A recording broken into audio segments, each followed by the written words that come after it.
All right. Welcome, everyone, and thanks for tuning in. This is a little installment called The Last Hour, and we're going to be talking about entities and earthworks in a part one, as my friend and I here are going to share some very interesting discoveries right here in Ohio. So I'd like to go ahead and, if you want to introduce yourself to our viewers. Yeah, I'm Dr. Tim Kennedy, and Pastor Steve and I we believe, found some very interesting things in Ohio, and we're going to try to give you a background about them and then try to reveal them, and you can decide whether you think they're kind of interesting or they're some phenomenal coincidence, right? Absolutely. We think it's real interesting. Once again, I'm Steve Mitchell. I pastor here at Fellowship Bible Chapel in Sunbury, Ohio, and Tim and I became friends and coworkers over these things because we want to know the why behind what's going on in our world today. And as believers in Jesus Christ, we also believe the Bible holds the explanation and the backstory to all kinds of things that people are experiencing. And I guess just to begin at the beginning, for me, I was always fascinated by the presence, the remnants, if you will, of some of the earlier days of these small towns in Ohio. A lot of Freemasonry, a lot of symbolism, a lot of strange things, and Indian mounds. And so I kind of plunged into that and that subject matter and realized that I'm at ground zero. We're at the epicenter out here outside of Columbus at a very formerly active mound situation here, and a lot of Native American history in these lands, and a lot of bloodshed, and a lot of all kinds of things, creepy spiritual stuff, demonic activity, and some of which is still occurring today. Yeah, it's interesting because, if you've lived in Ohio, a lot of people would consider it to be kind of a vanilla state. It doesn't have oceans, it doesn't have high mountains, it doesn't have all these things, but spiritually, it is a very unique place because we have rather clear evidence based on a survey work that was done back in the 1840s by Squire and Davis mapping that there were probably at least, if not over 10,000 types of mounds all across the state, which makes it the only place that we know of in the world that has that number of mounds of that density in this area. So this goes a little bit beyond finding some arrowheads in newly plowed fields, which is also exciting. But we thought, let's go to the scriptures to kind of set a background here for what we think is the power and powers involved behind some of the situations that people are experiencing that have been living near these mounds. There's all kinds of paranormal activities. There's all kinds of spiritual problems that people are having, afflictions in mind and body, and we've been investigating some of those things, and we've been interacting with people that can personally say, listen, there's some spiritual charged situation here by some of these old earthworks, and we started thinking about giants and things like that the Bible talk about. So I thought, if we go to the beginning of the scriptures in Genesis, the book of Genesis, where, of course, most famously begins with the creation story, the account of where God creates the heavens and the earth and mankind on the sixth day and all of that. And so everything that we see, we attribute to this wonderful, beautiful, triune God of the Bible. Then we know the account continues with Adam and Eve being put in a garden. And Tim, if you had to guess date-wise, or how many years ago do you think this happened? Guess? Sure. 3,500 BC-ish. But we're talking Garden of Eden. Let's go back even farther. 4,000 BC-ish. 4 to 10,000 is kind of the number that people are kicking around for what's called young earth creationism. But bottom line is, God was the active creator for everything that we see, including the people groups and all of that. But it all begins in Eden with the first man and woman, Adam and Eve, and they, of course, are put there, and there's a test in front of them. There's two trees that they're not supposed to touch, and one of them is the tree of knowledge of good and evil, and we have a being called Nakash, or the serpent, and he is a fallen entity by the time he encounters Adam and Eve in the garden to tempt them to eat of this fruit. Don't you think it's interesting also that the nakash, a lot of people don't understand the Hebrew word there. And of course, it means a bipedal serpentine being. Yes. So we have to understand there's something unique about this character.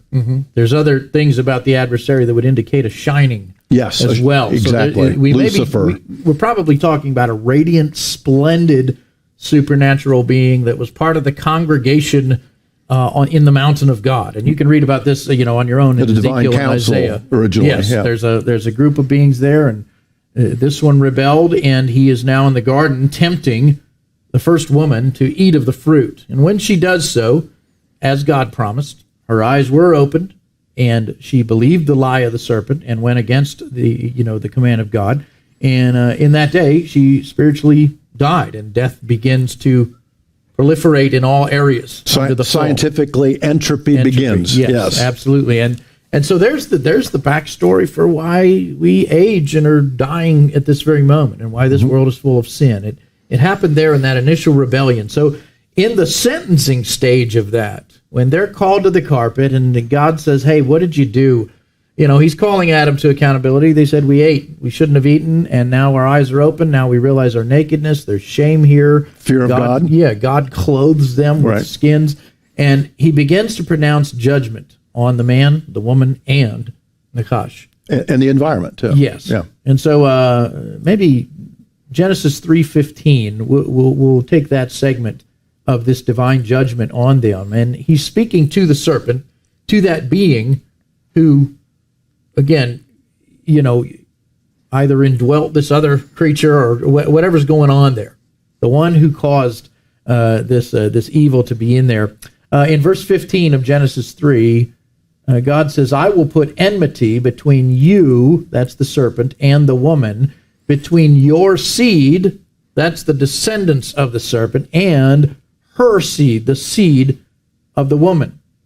And of course, the rest of this prophecy is, "He shall bruise you on the head, and you shall bruise him on the heel." Now, if that's all we had to go on, that's pretty obscure and kind of vague, but we know, Tim, that this is the first prophecy of Messiah, if you will. This is the proto-evangelion, they call it, the theologians call it, where we get this foretaste of there's going to be one coming, born of a woman, so he's human, but there's an extra added element that later unfolds in Scripture that we know this is a reference to Jesus Christ being born of a virgin, and for those who would follow God in obedience to him. You want to talk a little bit about the serpent seed and the seed of the woman here. I think that, most people that have studied Genesis 3 seriously clearly pick up on the idea that this is promise of coming Messiah. How could a woman be of seed, of Zerah, physical seed? And it, of course, speaks of a veiled reference to the virgin birth. But the part that's really interesting that I think people pay less attention to is the seed of the serpent and the seed of the woman. And again, seed, physical, Zerah, not spiritual seed of the serpent, but that there are entities and people who will come in line and who will do the will of the serpent on the earth, who will be born, who will do significant things politically, economically, and every imaginable way, technologically, that will further the agenda of the serpent, which of course is opposed to the agenda of God, the agenda of the seed of the woman. And I think that we need to understand that to understand what we're going to talk about, because we're going to talk about a particular element of the seed of the woman. The seed of the serpent, I'm sorry. And this has been called, the seed war, because it's enmity between forever. It's not, there's never going to be a reconciling here of the seed of the serpent and the seed of the woman. And so that, this prophecy then kind of plays itself out, would you say, as we see evil just proliferate down through the centuries, all the way to the present day. We're still seeing the enmity. We're still seeing Satan's, the adversary's satanic agenda to undermine the work of God. His people. Yes. And God's people. Matter of fact, if you study Genesis at all seriously, you realize the next chapter, that is Genesis 4, is about what? it's Cain. It's Cain. It's the story of the seed of the serpent, and it goes through these people down through generations, going from Cain and then Lamech, who of course is if Cain is avenged 7 times, then Lamech 77 times. In other words, he's one nasty, horrible, vicious, homicidal human person. Okay, and then of course we see the opposite in chapter 5. Then of Genesis, we see the seed of eventually Abel. And of course, we see it culminating ultimately in Noah, right?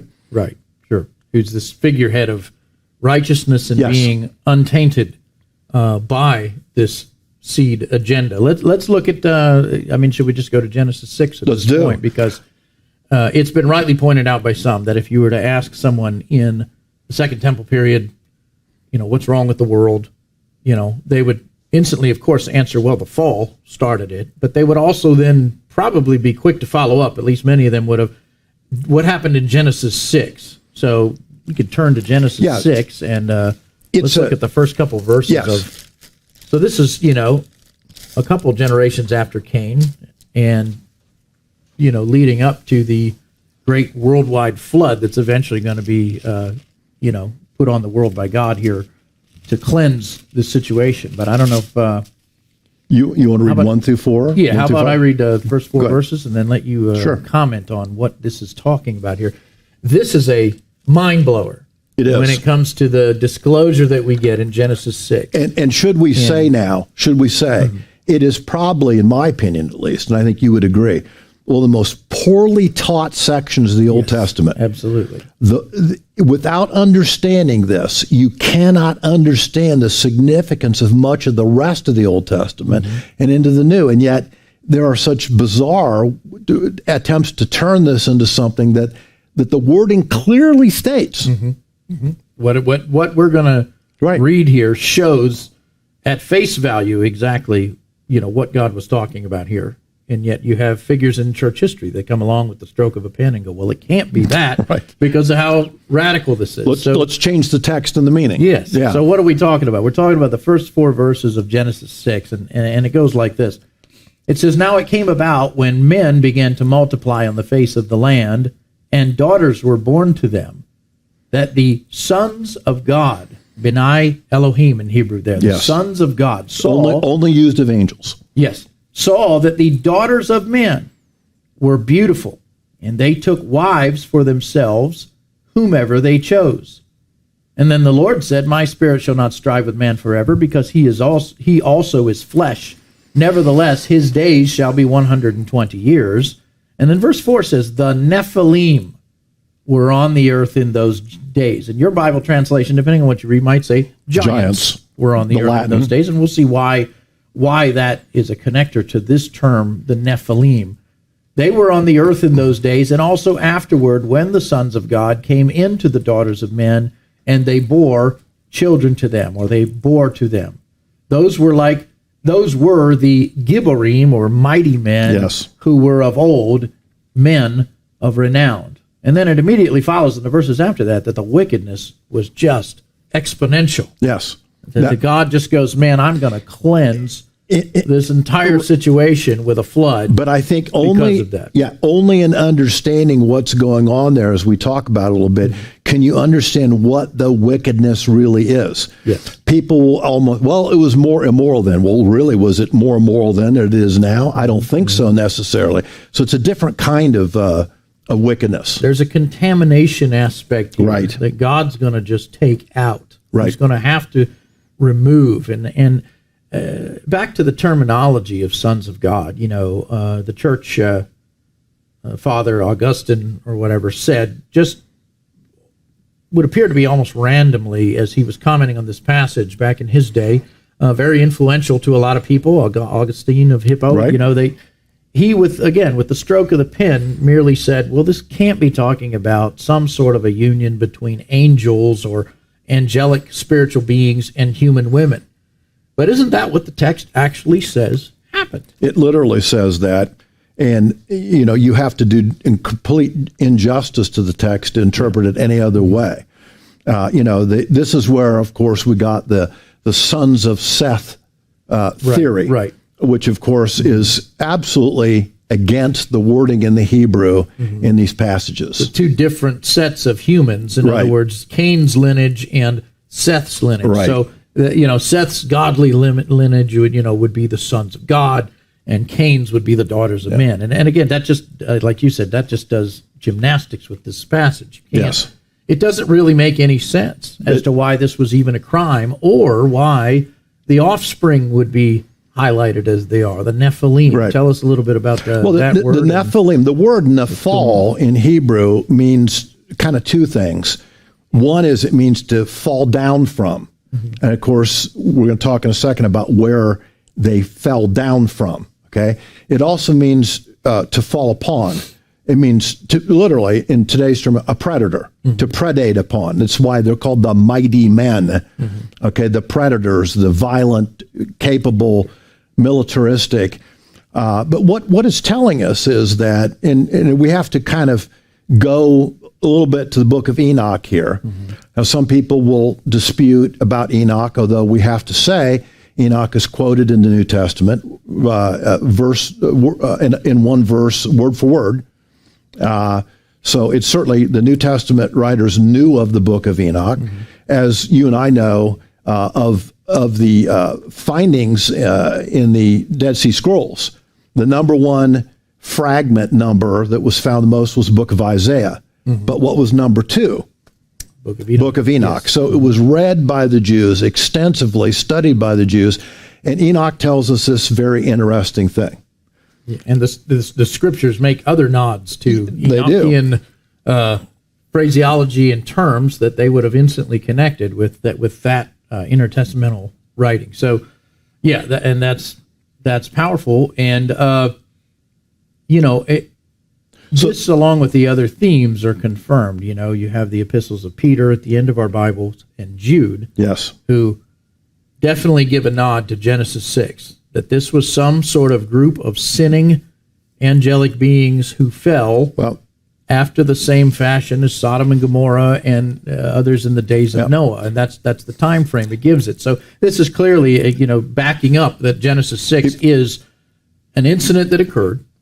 And again, if we're going to take Enoch's testimony of it, we've got it occurring on Mount Hermon over there. Correct. Which is a significant mountain in the biblical. Particularly to Jesus in Matthew 16, isn't it? Transfiguration, absolutely.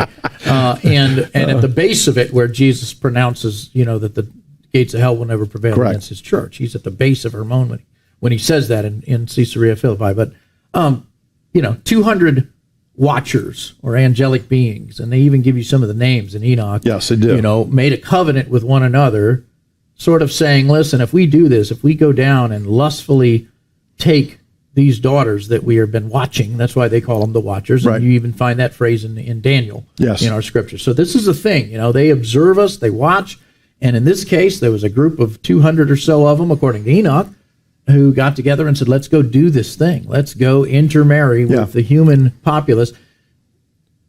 Do you think that it was an attempt then to dirty the seed of the woman, or to corrupt the line through which has already been prophesied in Genesis 3:15 that Messiah would come from? Do you think that's part of their agenda? It is. And the text in the 6th chapter of Genesis really tells us that it is, because we see that they come down, they are angels, fallen angels. They leave their proper domain. That is, if I'm not mistaken, they're Okyterion, their original angelic bodies that they were designed to have.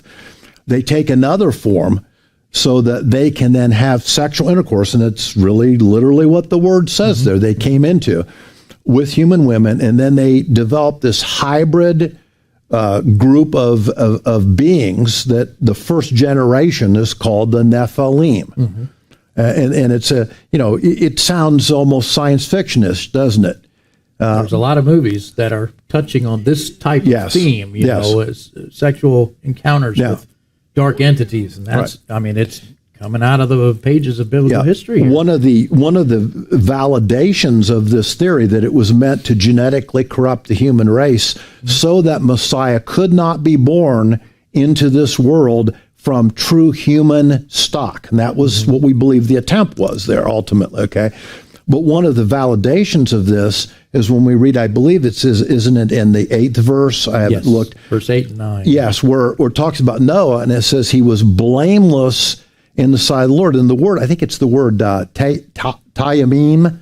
I forget the exact Hebrew word Pure. there. Yes. But it means, and it's spoken of as of animal stock that is pure in nature. So it's not saying he was morally perfect. Mm-hmm. It's saying he was genetically uncorrupted. There we go. He had a true human genome. Right. Okay. So basically him, his wife, and the other 6, the 8 that were preserved later for the flood in the ark and taken through that, we can assume then that they had genetic, true humanity intact in them. I mean, would that be? It was a boat of genetic human seed. Yes. Uncorrupted. Right. And everybody else gets swept away. Everybody else gets wiped out. And that's where we see, again, God's judgment on this condition. Not only the one that begins in Eden, but the one that comes after that near Mount Hermon, probably, right? So we've got this thing. And so, I mean, that explains it to me. People often say, well, how could God have just wiped out everything? Well, because it had so proliferated and spread that it was no longer pure. It was no longer true humanity in most cases of what he's wiping out here. Or, again, they would have also learned from these wicked beings and their offspring. In other words, Enoch tells us that these same sons of God, taught mankind how to proliferate in the arts of war. I keep saying the word proliferate today. I'm proliferating the word proliferate. He keeps, they tell him the arts of war, technologies, things, the secrets of the universe, abortion, astrology, herbology, astrology, stargates, makeup for all you ladies out there. No, but all of this was fallen angel technology and wisdom being passed on, and some suggest it was given in exchange for the human daughter. What they're going to teach the fathers, and then say, "Hey, we'll give you the secrets of the universe. You give us your hot daughters." It's creepy. It's creepy. It is creepy from the ground up and up to this thing. And we know that those particular angels that did this initial crime are imprisoned in chains. In the Peter abyss. writes, and Jude says. So let's talk about then just when we talk about the Nephilim, and they're on the earth in those days, but then God sends the deluge, which I believe was global. It had to be global. Wiped out all living thing that had the breath of life in its nostrils on the earth, okay? Including would have been the Nephilim. There's been some really weird theories that they hid in the subterranean caverns of a hollow earth, or they had flying ships to escape the rising waters and all this, but somehow on the other end of the flood, my point being, we have these Nephilim again. But so let's we did because it says right there in the text and thereafter. Yes. So in other words, it wasn't after the flood. After the flood, it wasn't their permanent end. Right. Matter of fact, if you look at this idea of giants of the Gibborim, and of course as we talk about it, some people may even listening may say, well, that's a bizarre idea, and yet if you look at the Old Testament, you have consistent discussion of giant peoples from this point forward, the last case being known in, I think it's in 2 Samuel 21:17, where the last 4 of them in Philistia are killed by David's men. That means you have several thousand years of evidence of being on the earth. Why is it that Joshua came to the land? What did they come in and see? Right. Giants. The giants. Actually mentioned there. Who did they battle and what major cities did they go to during the conquest? These cities the giants were. They had to take care of these giant peoples there. I'd wondering if I could just put some flesh on those bones. Yes. Of what you just said there, because you just talked about a big swath of biblical history. I did. You talked about a problem that is still in the land and the land surrounding Israel, or the Canaan, in the days, following the flood. Many centuries after the flood, you've got Abraham, Isaac, and Jacob, and that whole thing unfolds there. And then you have, Nimrod rises actually in Genesis 11. I thought let's hit him. Yeah, let's get him. Launch into the let's get the him. giant tribes, because he, what's significant about Nimrod? It's not something, we call people a Nimrod today, which means they're an idiot. It's a word that's emerged, but that's far from who this person was. This guy was significant. In chapters 10, hunter. Yes, in chapters 10 and 11 Genesis, there's 2 different segments about him. He's called a mighty Gibborim, a mighty man of old. We know that he built cities, which were in direct opposition to exactly what God said, be fruitful, multiply, spread, disperse. And disperse. And of course, he did the opposite. He built these great cities. And of course, the most famous being Babylon.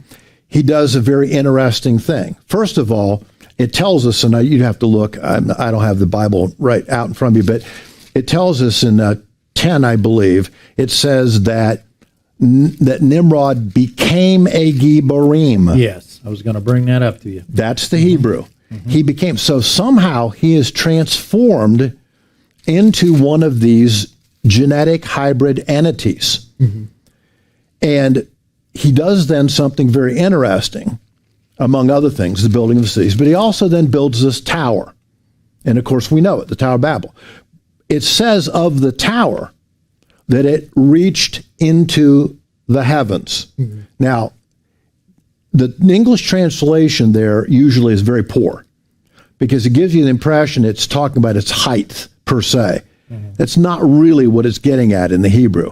What it's saying is it's accessing the heavenly realm, the spiritual realm. And so like some sort of a portal. It is a portal. Structure that was dedicated to trying to open a door. It is absolutely a portal. And of course, what does Babylon mean, literally in translation? The gate of the gods. And who are these gods? They're the demigods. So it's an access point where the entities can come through. This, what we believe was an astrological element that was built on the top of this, where they were able to channel through these entities and bring them into Earth. Gate of the gods, plural. Now this, and not to get completely off on that particular wing here, but isn't that kind of being repeated all the way down to the present age? An attempt by those into the occult, those into demonology, those who want to contact the dead. They're always trying to break on through to the other side. They are. Through ritual, mediumship, or through, in this case, he dedicated an entire tower and of course the ideology that surrounds it. He's a wicked man. He's a mighty hunter, and some even suggest that's a nod that he hunted men. Yes, like it's probably not animals. He probably married his mother, and again becomes kind of the basis for these mother and child cult entities and demons, idols in all of these other civilizations. So I mean, he is this figurehead. Yes. Of post-flood Nephilim, Gibborim type, presence in the ancient world. So he's dispensing Babylon, to the world through that epicenter over there in Shinar. And again, we don't have time to study that, but that just goes all the way into the future in the Book of Revelation and the rise of the ultimate Antichrist. Here Nimrod is a type of the Antichrist, and he fulfills so many things in that pattern. And yet there's that fallen angel element there, or that Gibborim element. Yes. So it's alive and well, as we started off, after the flood. So the flood, you would think, would have purged every element of that, unless it was evident in the DNA of Noah and his family, which is a theory that some have suggested that one of Noah's sons had, the DNA of the Nephilim in him. Yeah. Now, and again, speculation, maybe speculation. True, right? Far more likely, in my opinion, would be that this situation that happened in Genesis 6 repeated itself on a limited basis. Yeah, and then perhaps could repeat itself today, but that's another thing. But right then, we've got the Nephilim on the other side of the flood. Right. And so we kind of wanted to do that. Do you have anything else about Nimrod there, or do we want to I say a few things about the giant tribes that you brought up? Yeah, that's what we see after that. There's a lot of things about Nimrod, but I think that he is the precursor to the Antichrist. Yes. As we see Antichrist figures, as John tells us, there'll be many Antichrists. They'll become worse and worse. We have in Daniel chapter 11 Antiochus Epiphanes, who is a huge Antichrist figure. But Nimrod is a massive Antichrist figure, and some people even speculate that the Antichrist will be, in essence, the recreation, as it were, of Nimrod, the embodiment of Nimrod, eventually. But to your point, this was a worldwide phenomenon. Yeah. And so these giant peoples spread out worldwide. Now, in the Bible, we have the text that tells us about the incredible numbers of battles with them, who they were, Og, Sihon, all these individuals that were giants, the Bible tells us clearly, in the Levant, in the whole area of Israel. And we have huge amount of documentation of that. But we also have a lot of documentation that we're going to talk about in a minute here, that they spread worldwide. Yes. So in order to, I mean, this is the launch pad for that concept, yes, which I think is one of the more mind-blowing aspects of this entire thing. That is it possible that we can see evidence even today of a worldwide spread of giant beings with anomalous characteristics, which we will talk about here in a minute, but I don't know if anomalous is the right word. Anyway, interesting traits, yes, that are not quite normal, yeah, when we look at them, even in the Bible. But just to hang our hat on something here, I wanted to just share just a few scriptures for those of you who want to look this up. It'll be on the pull-down section of the notes on our YouTube presentation. But the Bible mentions, as you said, quite a number of times. And I'm just going to read some references here. Good. Genesis 14, verses 5 through 7. We see the Rephaim, which is kind of a catch-all phrase in some context. Some context, Rephaim means giants as a whole, or also the disembodied spirits in the underworld, the Rapha of the mighty men. You have that, but you also have it in a tribal way. When it refers to some giant tribes, we see the word Rephaim used in the Hebrew. We see the Zuzim, and we see Emim, which is probably translated terrors. Yes. All of these having an indicator of maybe some trait or something. The long neck ones. Anakim would be the long necks. The Amorites, 80 times in the Old Testament. I mean, this is not, like you said, not infrequently mentioned are these tribes, which are also then described as, in many cases, having features like extraordinary height. Yes. And, some have suggested, 6 feet to all the way up to 30 feet high, I've heard. Some. And yet that might be more leaning on the wilder aspect. I don't think we have evidence of beings that big. However, you have verses like Amos 2, 9, and 10, which says the Amorites and some of these other peoples were their height was like the height of cedars. Yeah. Not short people, not little shrubs. These guys were towering, in some cases, over a normal sized man. Numbers 13:29 talks about their size. When they looked into the land, they saw the Amorites, the 12 spies, which includes a couple of different tribes that we mentioned, and the Anakim by name, the long necks, as you said. Yes. 13:32, Numbers 13:32 says the report of the spies that did not get disputed by Joshua and Caleb, the truthful ones, the faithful ones who wanted to go in there and still take the land. They all agreed that they were men of great stature. Right. It's not that you're coming on a group of people that are, there's one or two champions among them. They were rather large. And we look like grasshoppers in their sight. Yes. That's the height difference. Yes. Genesis 14:5 mentions the Zuzim or the Zamzumim, and the land of Ammon in Genesis 19:38 is known as the land of giants. So I mean these beings were frequently enough to get things named after them. You mentioned Og. Right. In Deuteronomy 2, Deuteronomy 3. Yes, he's the king of Bashan, which also is a region, even in other historical writings other than the Bible, was associated with large creatures in there. There were the bulls of Bashan, that were famously huge. Herodotus and other historians wrote about the sizable bulls that were in that land, notably, and I think I read one stat that they were like 9 foot at the shoulder or something, just massive beasts. And of course you see in some messianic psalms, the bulls of Bashan have surrounded me. It's a reference, talking about the intimidation these giant that people had about this particular region. Og is the king there at one point, like you said, Deuteronomy 3:11. He had a bed or some say it could be translated a coffin, but the bed was 13.5 feet long and 6 feet wide. It doesn't mean he was that big, but the fact that he is known and associated with Sihon and the giants, and then just mentioning the dimensions of his bed, the indicating thing is this guy was massive. Yeah. This guy was huge. There's a tradition, like Thanos, but bigger. Yes. There's a tradition here also that I want to maybe just mention quickly as you're going through. We have this very interesting place called Gilgal Raphaim. Yes. That's in the area of Bashan, of that western portion of Bashan.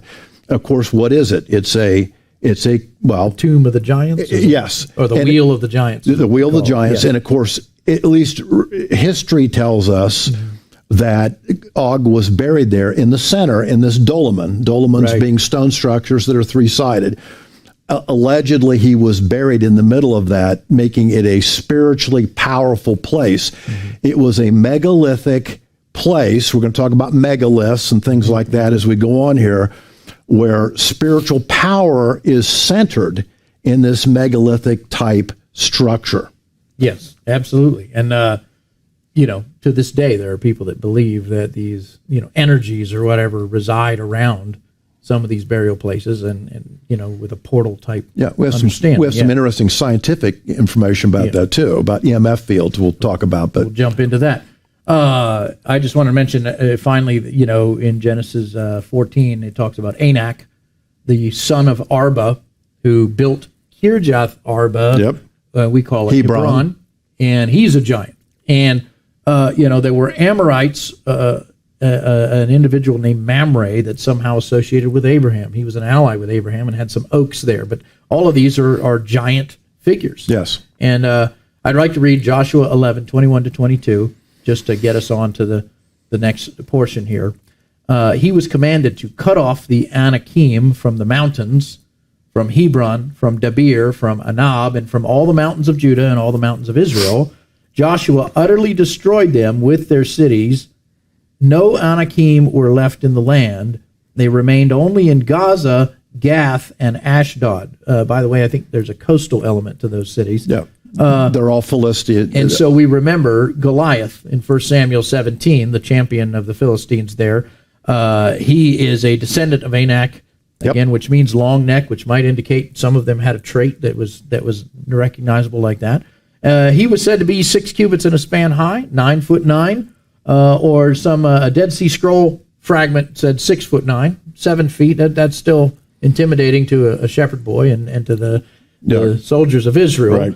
But I tend to think he was probably 9'9", given some of the dimensions of these others that are mentioned here. 4 more Philistine giants are mentioned in 2 Samuel 21, and David's mighty men killed. I have to mention this because my absolute favorite name ever given to a being under the sun is Ishbi Benob.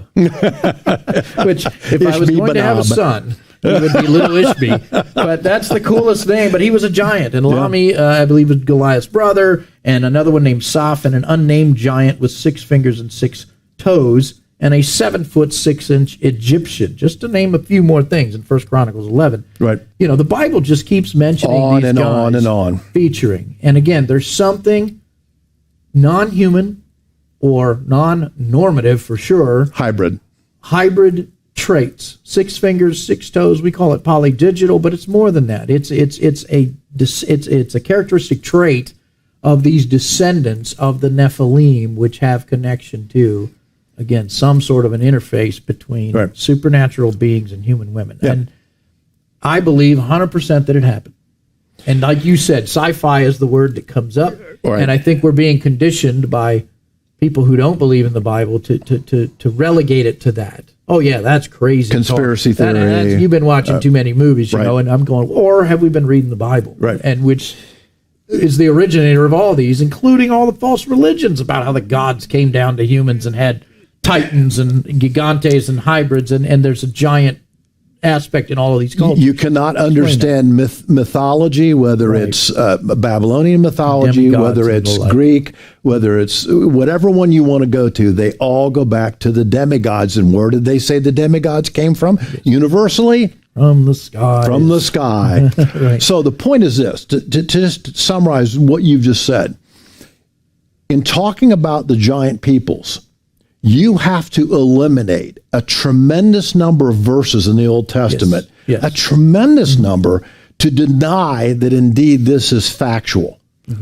And you have to start ripping pages out and verses out, saying, we don't believe in that, we don't believe in that. The text of the Scripture says there were giants, and they were extensive eventually. Somebody said if you looked at a map of ancient, Israel, the land there, all around where the children of Israel were these tribes that are mentioned. Because they were And a lot planted of there by which were Satan. Nephilim. Yeah. Right. The enemies have surrounded the people of Israel, and that's why God said they need to be devoted to destruction. Right. Why they had to wipe out whole societies. It's not genocide because these were hybrid peoples. You can't who convert were not them. going to repent. No. They were not made in the image of God like Exactly. a normal human was, and so it wasn't the same thing. It's just a killing of other ethnicities. It wasn't human world. arbitrary. It wasn't, and so that's an important. There's a lot that's really involved on that doctrine and on that group of teachings about these beings. That if it's not true, it definitely does open up some really unanswerable questions about the commands given to God's people. So, okay, as fascinating as all that is, because I'll be honest with you, man, I've loved giants since I was that big. Okay, I've got a book at home, and again, it explores the lore and the fairy tales and the all of the legends and things of all these peoples all over the world have had some legend, like you said, that touches on some sort of a Titan type being or giants or fairies. They might be little people or big people. There's all kinds of things, and I got into it when I was a kid. Mythology and this and that, and never realizing that the Bible was far more exciting and stimulating in God's version of what really went on, and that everything else was just a counterfeit ripoff of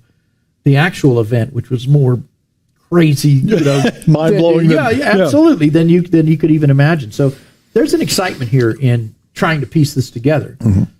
And for a Christian, it goes back to the victory that Christ won, and how extensive sin is, and how pervasive the activity of the fallen angels are, even in the world today. It's what's behind. It's the spirit behind this age, and why you see the perversion and the malice and things that we leave scratching our head after watching the news. It's like, wow, only that there must be a devil, because that's horrible. Right.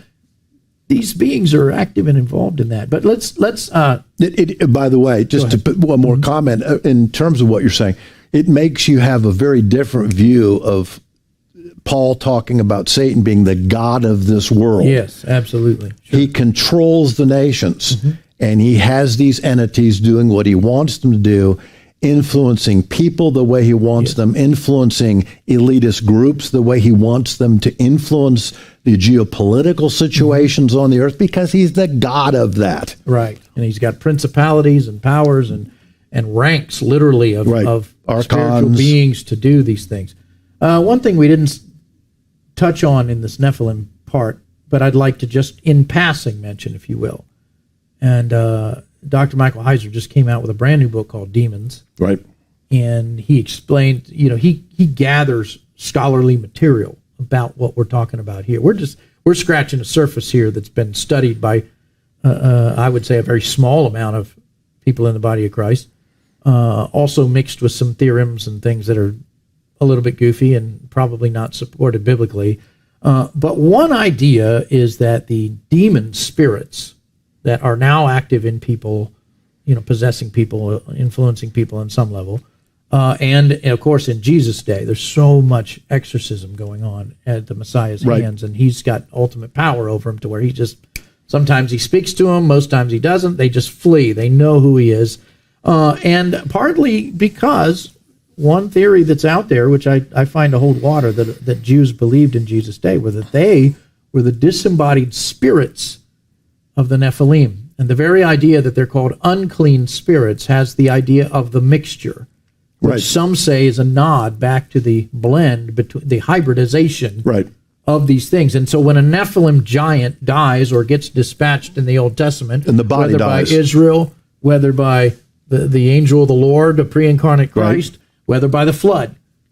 They have some sort of a soul and spirit in them, and that has to go somewhere, and those became the unclean spirits. Trapped demons, on the earth. Yes, that are desiring to inhabit another corporeal house. And so I just think that's a fascinating angle when we look at the difference between fallen angels, Nephilim, and demons. They're different entities, but the demon would be the immaterial spirit or soul, if you will, of the Nephilim that dies.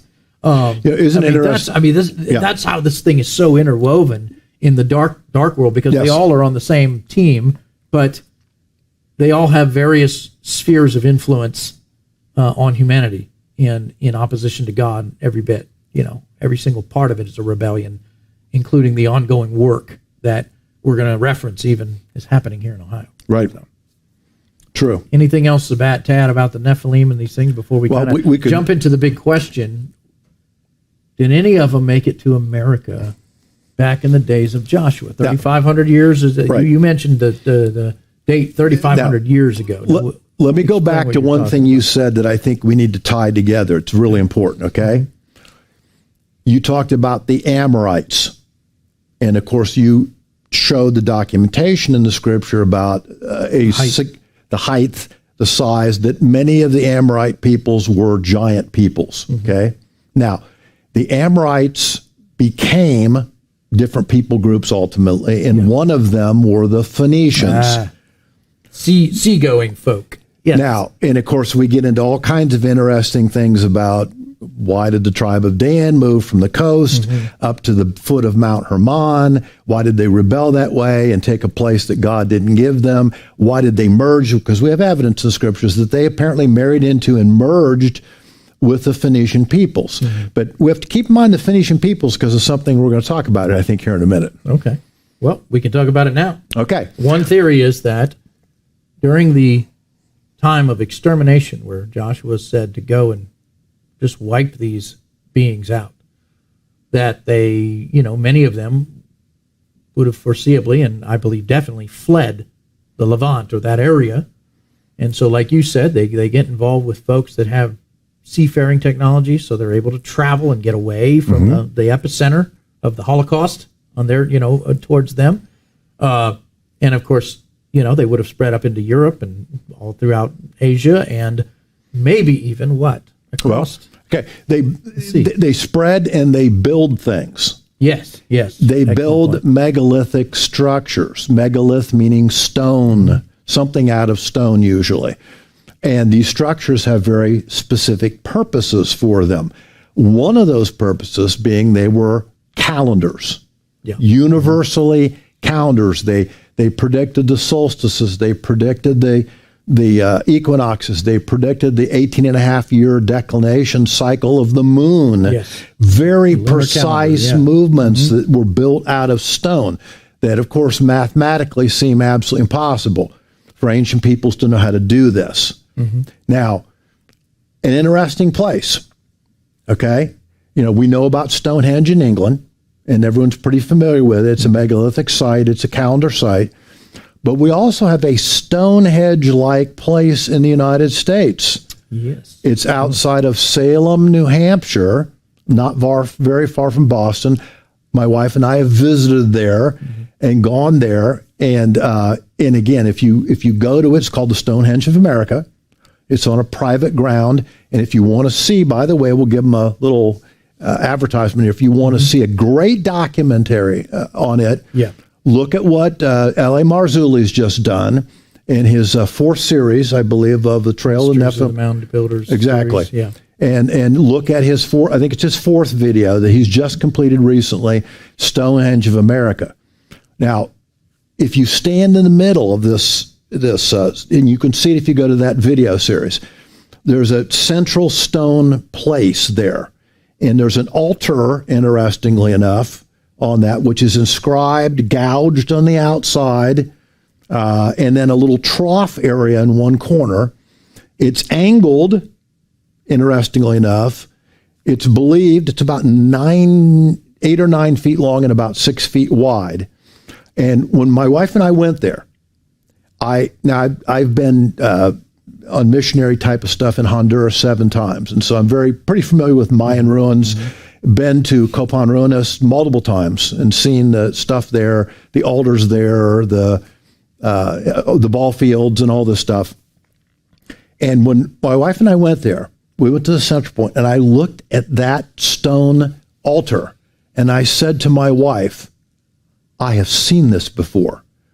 And she goes, what do you mean you've seen it before? This is the first time we've been here. I said, I've seen it in Honduras.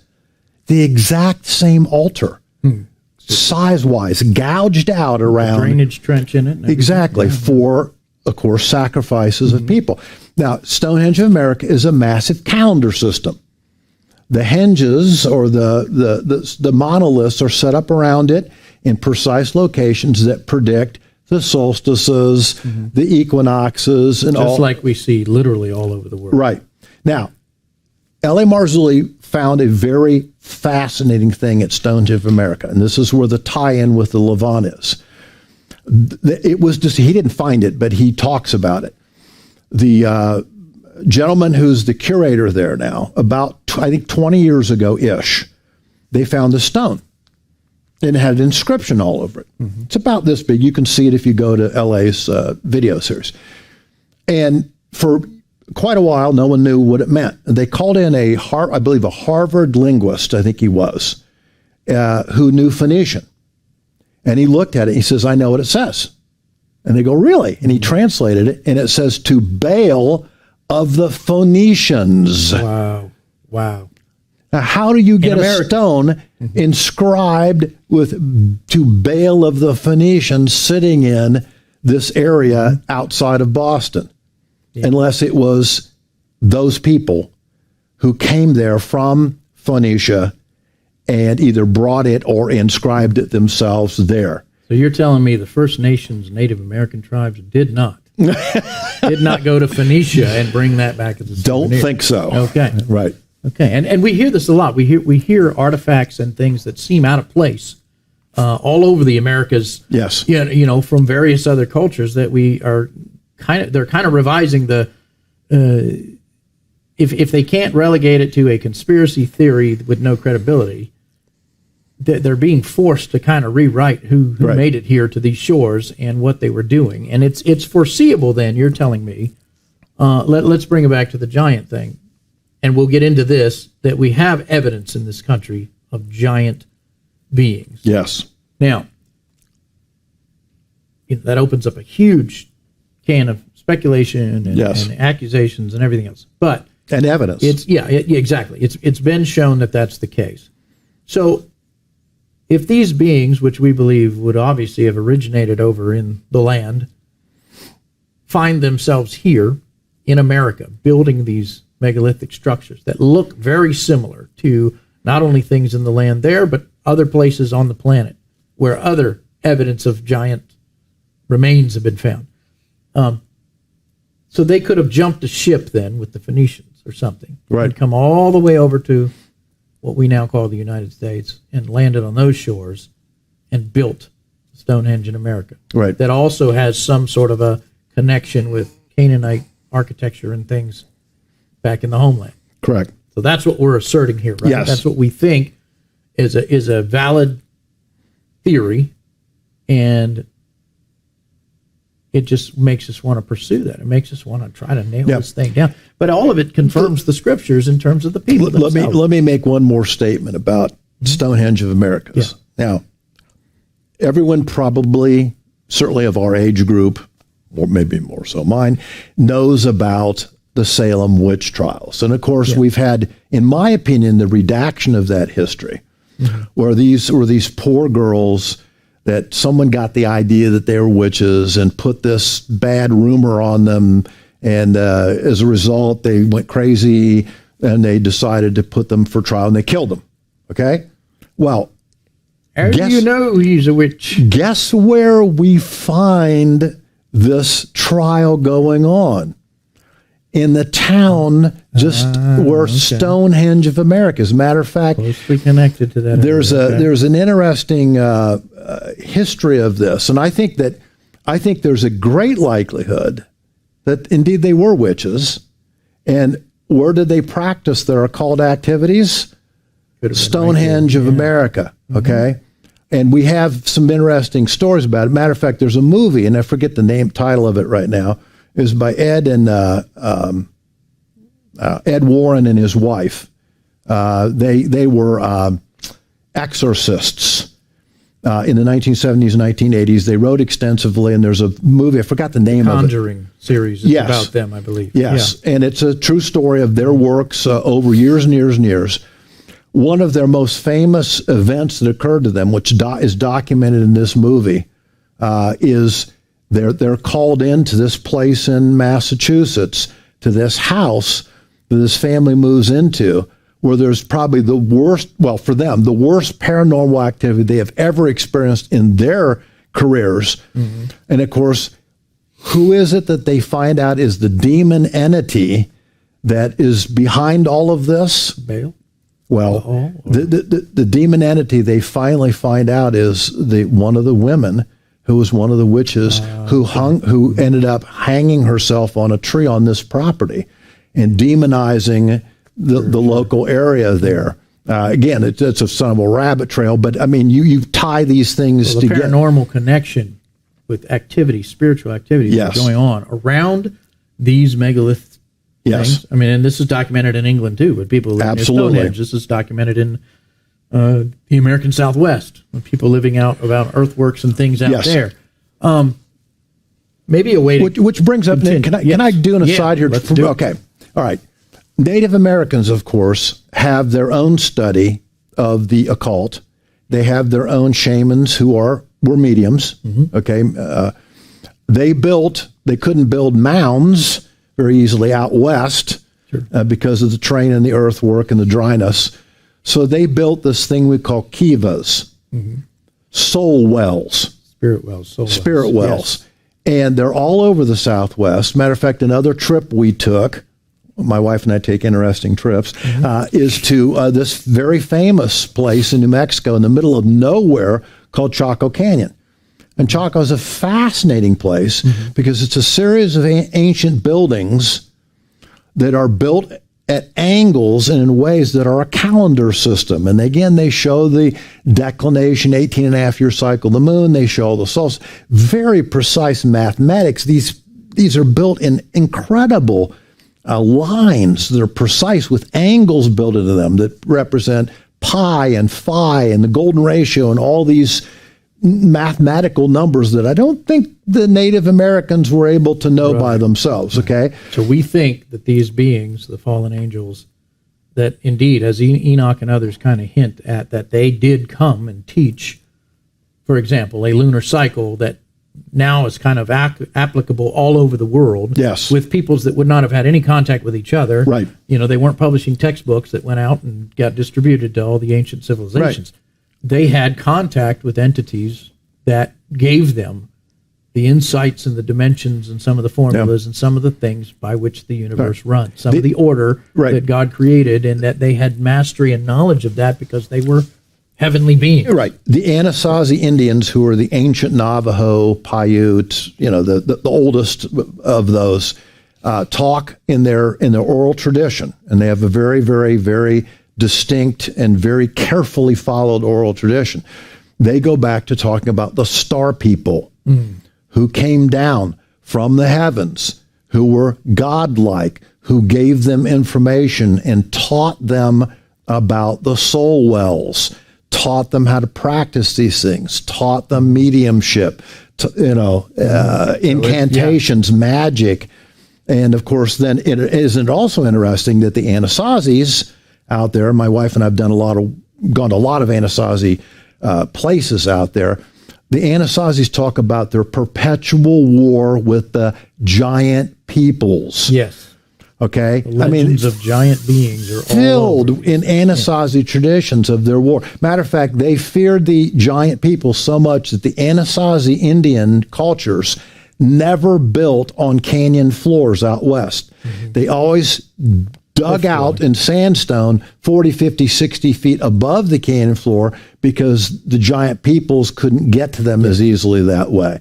There's a huge tradition of their battles with the giant peoples. And so huge. In many stories, you've got the cannibalism aspect, that these were tribes of giants that ate people and each other. The red hair trait, which is interesting, as you see how many different cultures have that. Some of them have the gray skin or the pale skin, as opposed to the peoples that were in the immediate region. Elongated skulls in some cases. Elongated skulls would be another trait that we're looking at. And the polydigital, the 6 finger, 6 toe. Now, I had heard somebody reference that the tradition, often attributed to the Native Americans, of how, where you would hold your hand up. I mean, should we mention this? Yeah. Is this worth mentioning? Why not? 5 or 6 fingers. Yeah, it can't be any stranger than the other stuff we talked about. But I actually heard, and I couldn't document this, but I heard that was the origin of this Native American greeting of how, that you would hold your hand up when you met someone, because they would then count your fingers to make sure you weren't, part of the problem. You know, and that's interesting. I can't document that. Right. But I think there's something far more than just a random outbreak every now and then in these cultures of gigantism or polydigital, having more than one finger or toe, more than 5 fingers or toes. Right. Those are all medical conditions that can be verified that people have.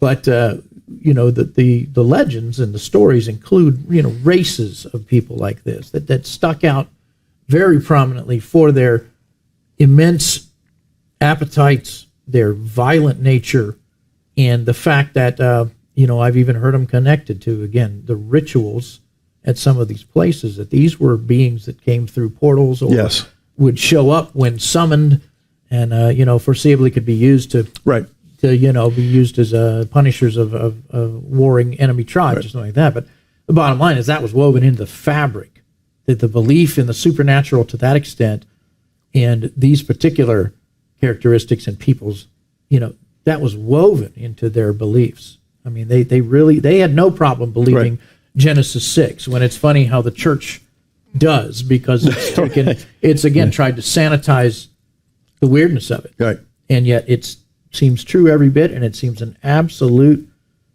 excellent explanation for any of this other stuff that's just emerged as fringy and strange, but really isn't. It's really part of the seed war. The seed war that we're talking about.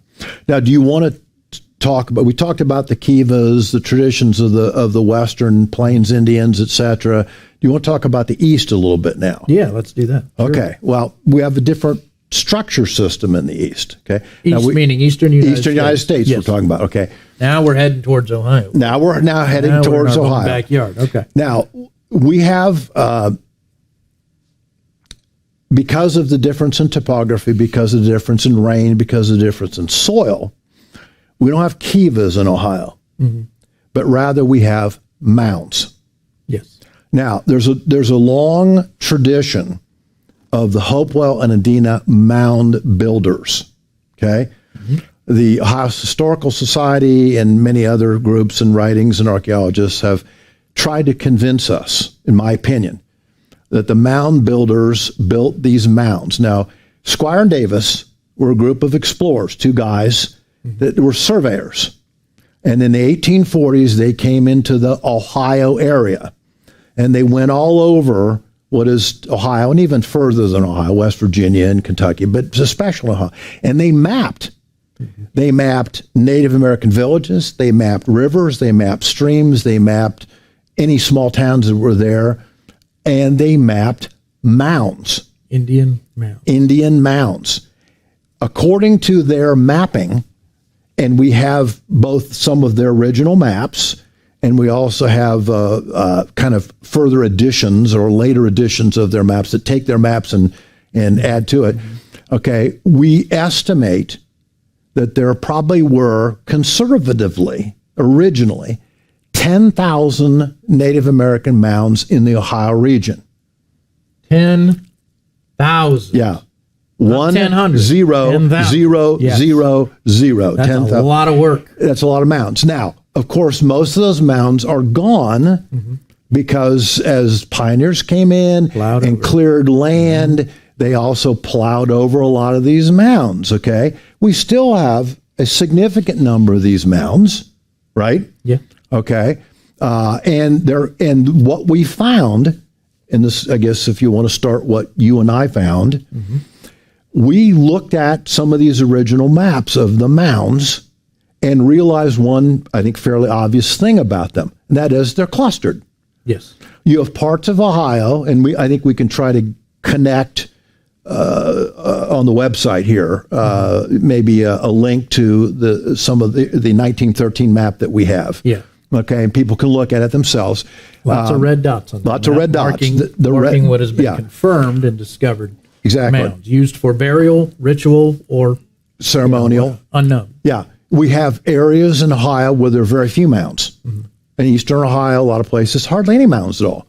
We have places where mounds are extremely dense. And 2 counties where there's incredible density of mounds are Licking County and, of course, Ross County. Which neighbor us. Right. Right here in Sunday. Licking County is just east of us, and Ross County is just south of us. Matter of fact, there's a very interesting structure that connects Licking County in Newark, Ohio, with Ross County and Chillicothe, and that was called the Hopewell Road. Right. That was built by someone. I doubt Native American personally. So once again, though, Adena and Hopewell then were kind of phrases applied to what was discovered, but weren't even really the name of the native peoples, much less who the native peoples said would have built those. The native people. Hopewell and Adena is just kind of a helpful phrase, but that's not really helpful because it sort of labels them as a group of people it's an archaeologist's phrase for them. Now, one of the things we find interesting here is we've pulled a lot of literature, and we can put that up for people to look at, some of the literature we pulled. This is called the Licking County, Ohio Genealogy Trails. It's put out by the Historical Society in Licking County, Ohio. And it gives you a history as far back as there's documentation of Licking County. There's a very interesting statement made in this, if you don't mind me reading this to you. Okay. Yeah. Now, it's talking about the original Indian groups in Licking County, which are mentioned as the Shawnee, the Wyandot, and the Delaware Indians. These were the actual tribes that lived in this area before any pioneers came, that had small encampments, that created certain trails, et cetera, et cetera. So the early pioneers come in and eventually be able to converse some with some of these Native American peoples, and they ask them an interesting question. Here at the bottom of this page, quote, "The Indians had no traditions of the earlier inhabitants of this area, whom we call the mound builders, and they could tell us nothing about the mounds. The Native Americans had always seen them and regarded the mounds as antiquities or as relics of an extinct race." They were here when we got here. They were here when we got here. And that makes perfect sense because of even some of the size and dimensions.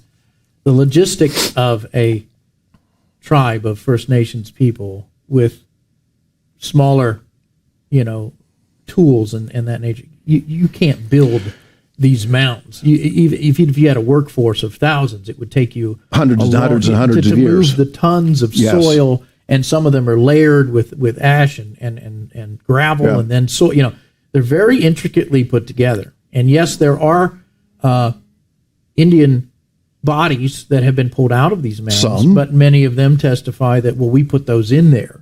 Why? Because they recognized that already. It's a place that was spiritually charged, or a gate to the underworld. Exactly. There was some significance to burying, your ancestors in these already existing, pre-built mounds. So the question, of course, who built them? Yes. Not just another group of humans wandering around saying, well, let's put a mound here. There was a reason. And I think, it has to do with the Nephilim. Right. The other thing about mounds is that it's a misnomer. It's a misunderstanding. You say that these were mostly burial mounds because archaeologists have demonstrated that they were minimally burial mounds. Okay. Sometimes, indeed, entities were buried in there, but frequently they were ceremonial mounds. Often inside these mounds, and we're going to talk about evidence of one in this area we're going to go to in a minute, were these often round stone megalithic structures called henges. Yes. Okay? And when they've excavated some of these mounds, they found these stone structures. And these clearly are ceremonial in nature. They're not burial in nature. And of course, getting back to what we were starting to say, when we started to look at some of these maps, we found a concentration of them. Of course, in Licking County, the huge concentration is all around Newark.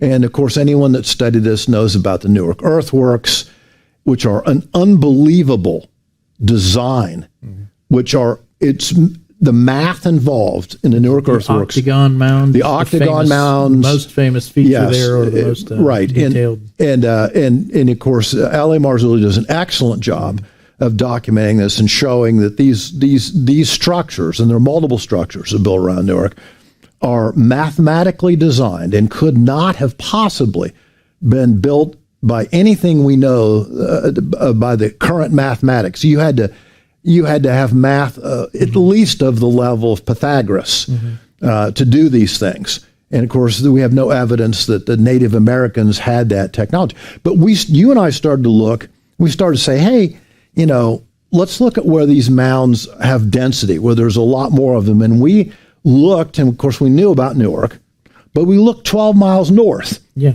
Okay. From this very spot. In northern Licking County to this little town that's called Homer. And when we looked at the map of mounds, okay, we found that there probably were at least that we can count in about 1 square mile-ish area, okay, there were at least 16 mounds surrounding or in Homer, Ohio. At one time. Right. Now, no, but then. At one time back, we have the evidence of them based on, Squire Davis's surveys. So we, of course, ask ourselves a question. Why did they build so many mounds around Homer? Homer is a virtual crossroads. Don't want to disrespect the community of Homer, but it's a crossroads. It is. You kind of can drive right through it and not realize that you've been in pretty much formal town. Now, so we started looking. Of course, there's a prominent mound in Homer, isn't there? It's still there. It's called the Dixon Mound. And it's a 30-foot tall, what is it? They estimate about 100 feet in diameter. It's like 120 feet. 120 feet diameter mound. It's totally overgrown with trees on it. It just looks kind of like a rise with bunches of big old trees. But it's very distinct as a mound. I mean, it does not fit into topography at all whatsoever. And of course, we realized that the Dixon Mound was there, and we started to look at records. We started to go through newspaper, especially records, and we found many different examples of newspaper articles were written back in the 1880s, 1870s, and 1850s about people that had discovered things in mounds that existed that maybe don't exist now, right around Homer. Yes. So you had called me because we had been looking at another small town. We were. North of here named Ashley. Yes. And equally interesting, there were a number of mounds there at one time. About 7 right around that area. And spiritual activity, paranormal stuff going on, and some really creepy things arose out of that little town. Well, Homer seemed to be the next one on the roster to at least have a mystique. Well, a mystique about it. That's true. That is something was going on. And like you said, when you found out that there were mounds there, you also alerted me in a phone call one day.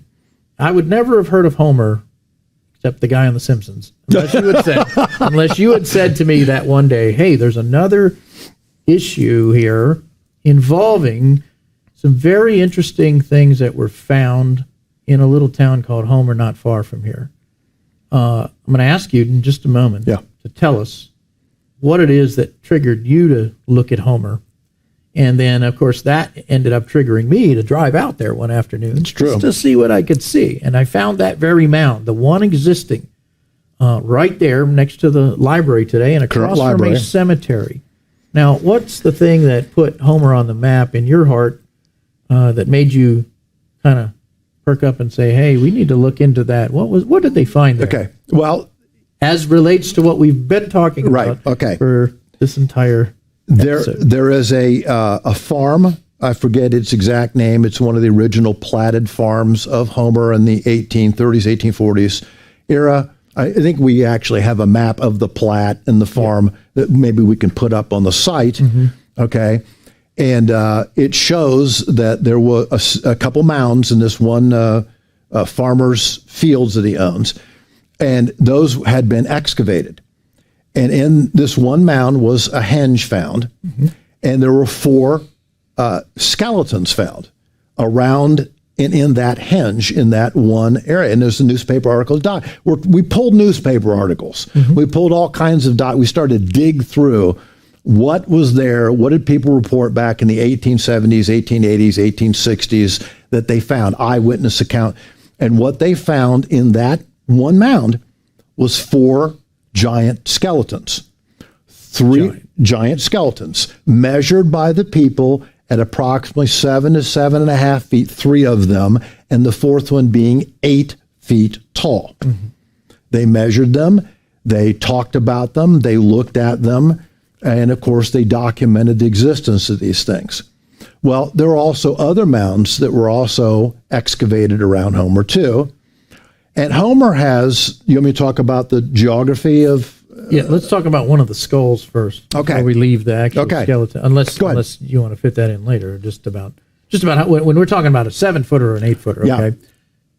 You know, it's like there's a basketball team. If you bury them, they might. You know, they would be. That would be a reason to find that type of stature. Especially, I mean, again, maybe a trait of the peoples in the area. They were not that tall. That's not a normal. No, they were quite short by all documentation of their skeletons. They weren't pygmies, but just like anything else, there's different characteristics and features.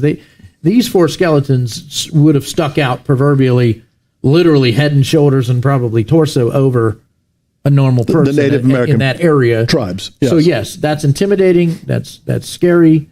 Combine the idea that they're praying to demonic entities, and then these things show up, or they're having battles with these things, or whatever interaction they had.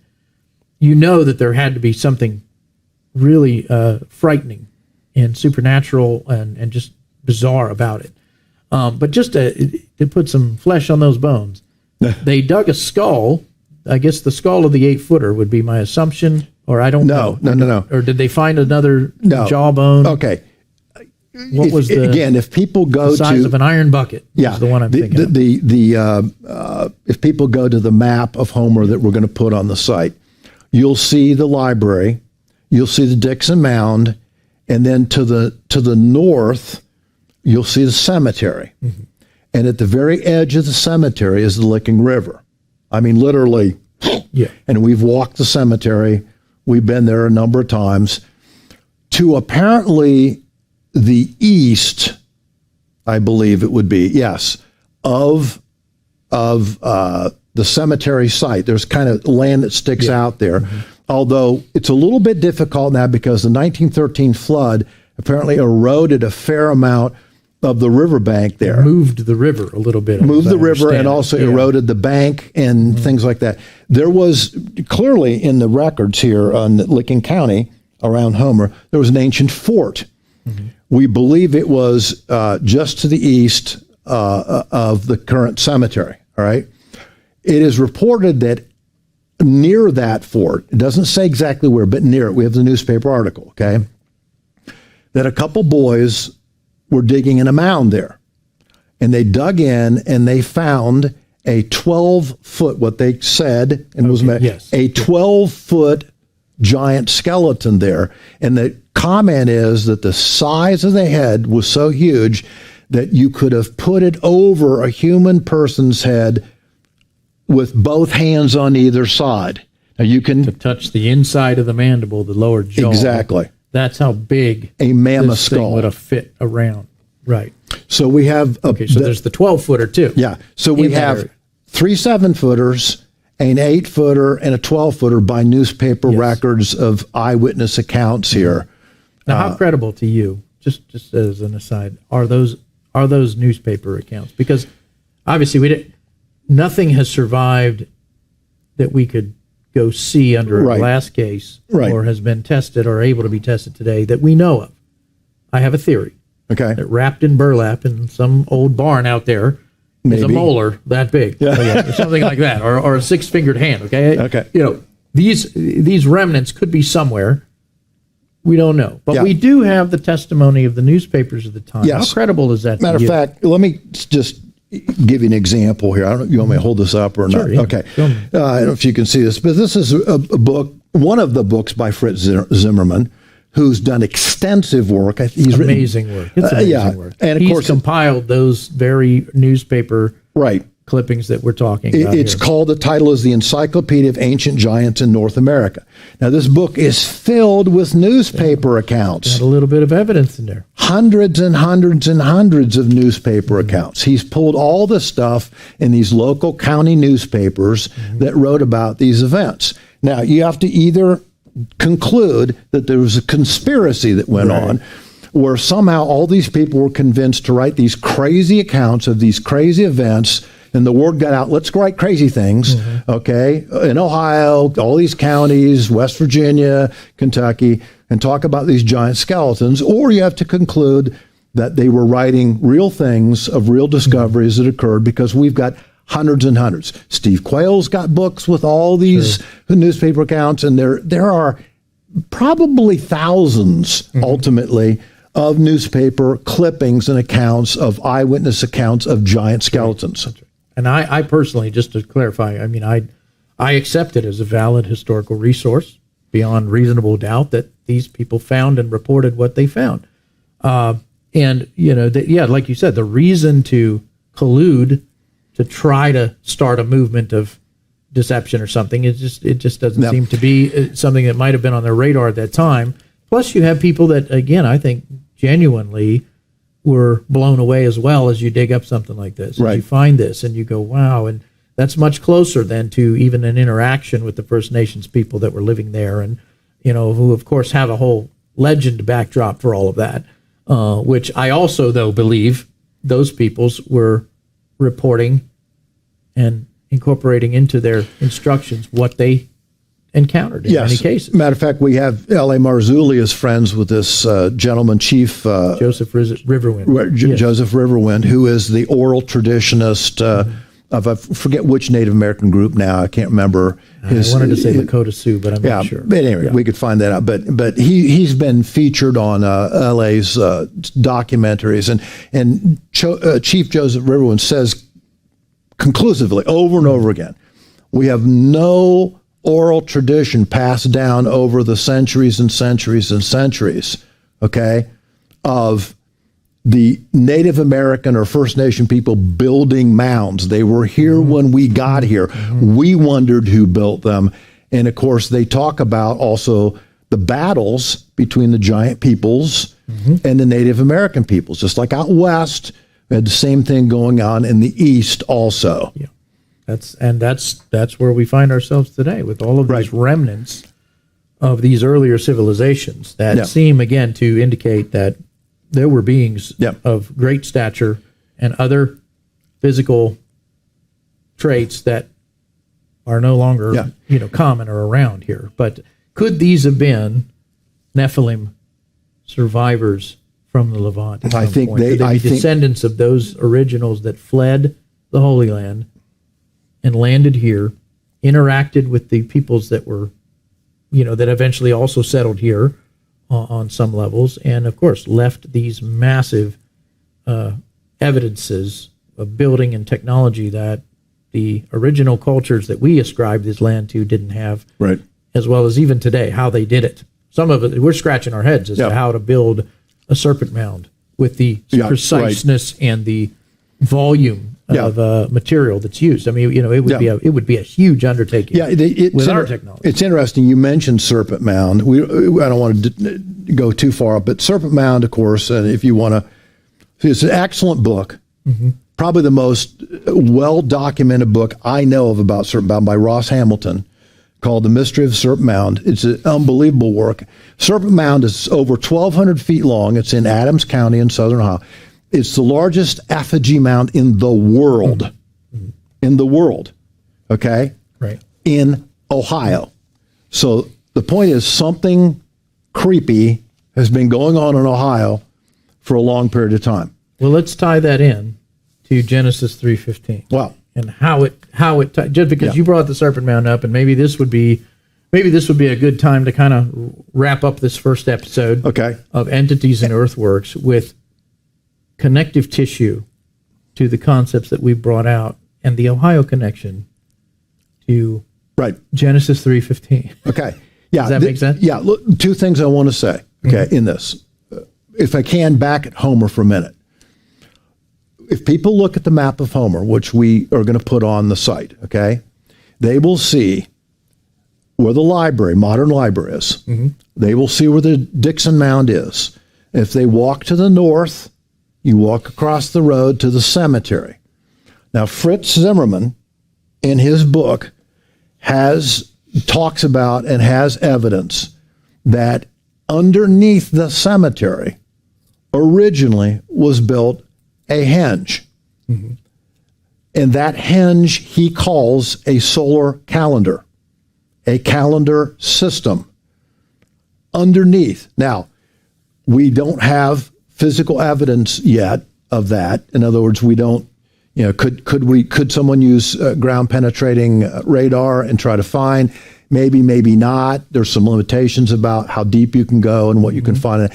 But this whole structure in Homer is unique and different. A mound, a cemetery, a henge system, And the nearby skeletons. The skeleton surrounding it, the mound surrounding 16 of them.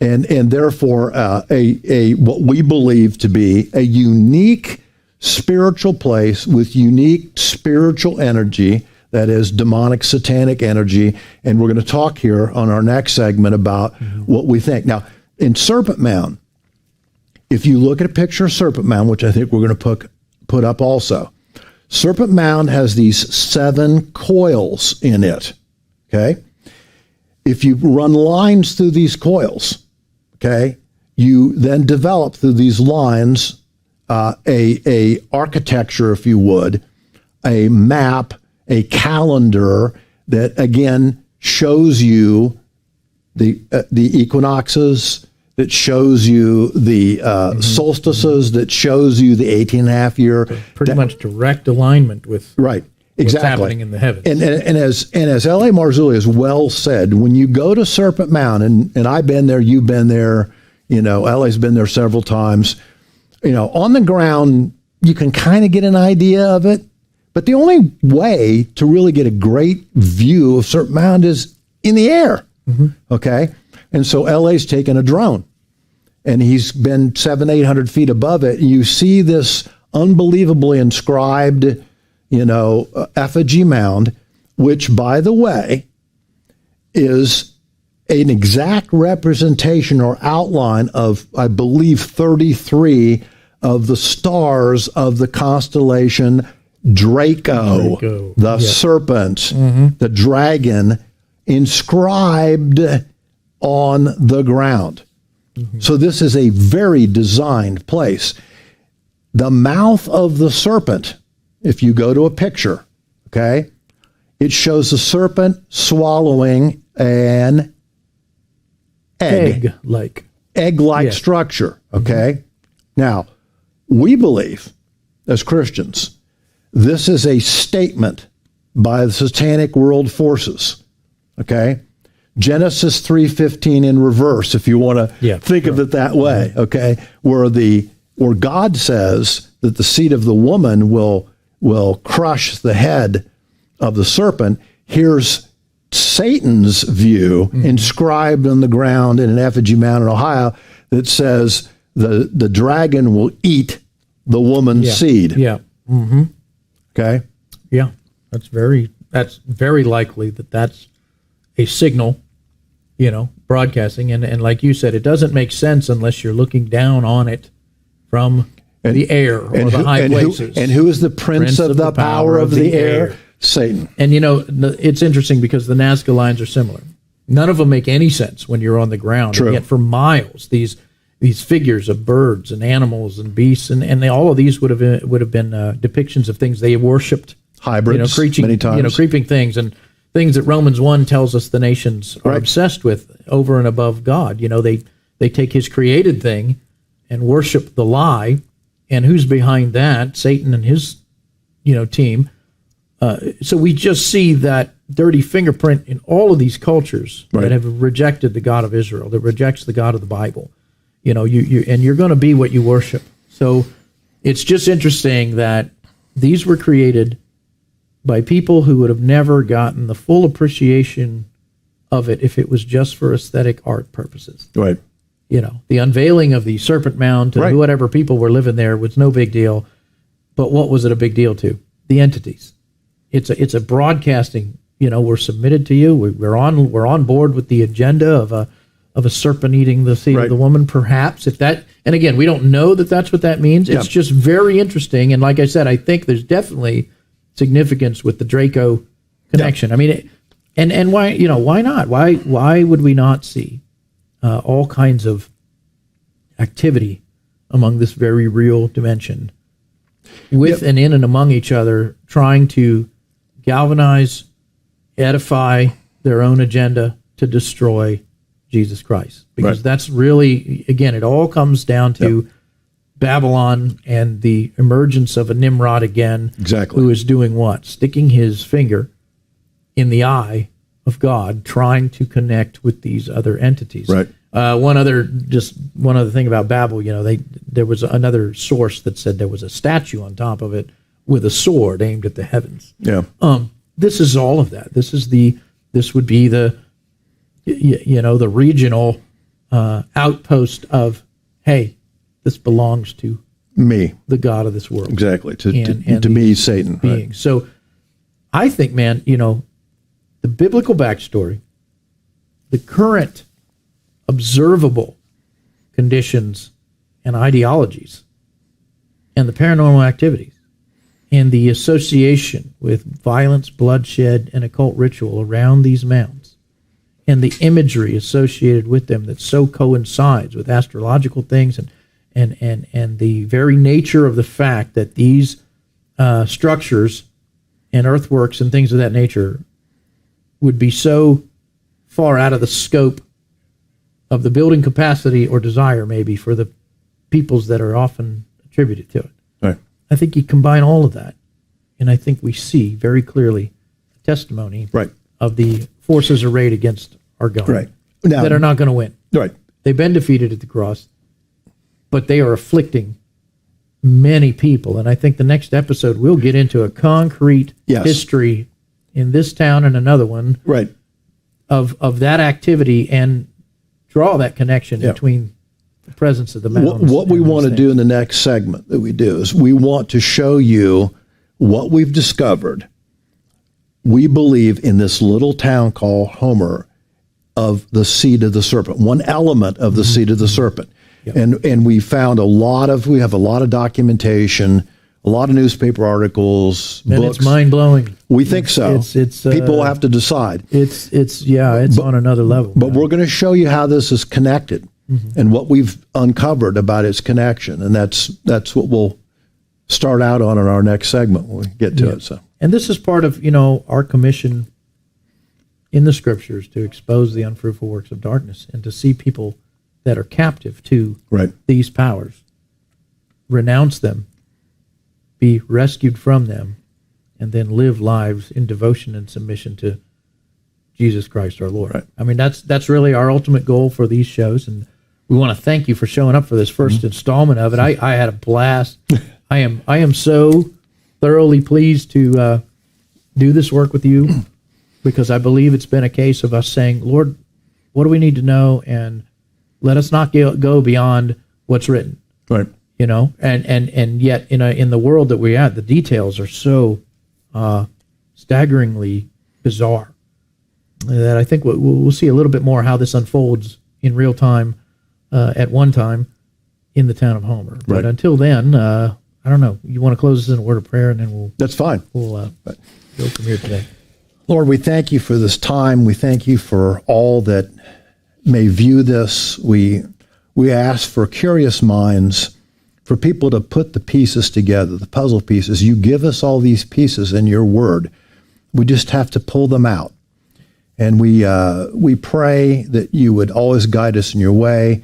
we also pray that you would always give us an understanding of the strategies of Satan, as Paul tells us, the strategies of the evil one, as he tries to bring to a conclusion earth history.